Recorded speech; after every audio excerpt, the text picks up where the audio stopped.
Le enozan azan kande ha Jesu bon e. Kodo do po do gbe kple me. Mi gbe wan we do winize azan kande ha Jesu do si zame. Ba do si huglo adanu kan chia e do wi po Jesu kan tetin e.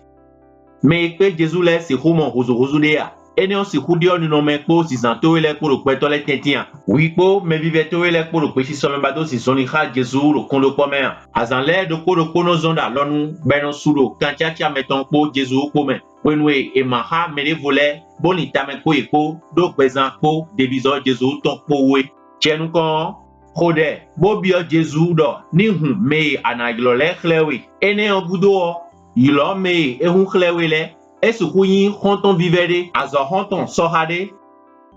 abi we ma homegbe to e klohunde me debu e si gbode me amoyi si Jesu gon e we go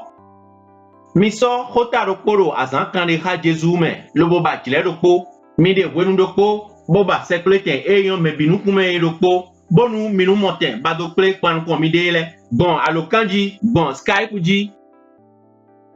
atongo mi ple do kondo pome lobo do kodo nu plome ton lewu nu cambio edo azan kande ha Jesu mele nozon benondali sati tengbe nu enasiye po aido wenpo nu cambio edo azan kande ha Jesu mele nozon benondali sati tengbe nu enasiye po aido wenpo mi do nu gbevile do yeni no pon ye nkon idowu azan kande ha Jesu ton le lobo no litamedo nu cambio lewu ko chobono wa sekle mi findo Jesu ko gbegizon limiton po wayi nuero tajio Jesu weni merci nu prometo azoyi wa miton wayi do mini clark bevilero alisa edo eyedeleme nu mi sekleo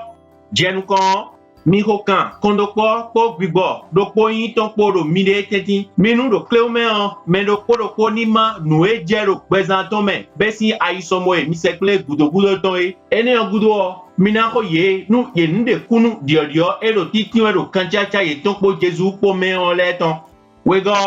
mi hen peta o sililin po ayiha porote minotero kota oji bo gbeje nu kan le pon do kando ye nko ido wo ton le do poropo mino aido wen lobonu sie mele no na nu kan le lomo nijilo atongo mi manu gbevile kan wezundo alisa ome o mi nuku pon nue Jesu noze gbetole sinu kan le do wanae bopon alisa e enodopo ipanle me enego mi gbe wọn gbẹ̀bí do yeni so Jesu sin yoro mi bi oye do yeni ma de yena si kuze pon eye ile do zizame gbon e atongo mi ko de gudo ton loboze medokoro do alomenu Jesu no do kodo ayika nu kwa kwe jujo powo jijo mi to le po do ko binu mi ze nu kundote ba pon nue Jesu na wa wenue mi sekle do kondo pome bodo nu plowe do azan kande ha Jesu diwe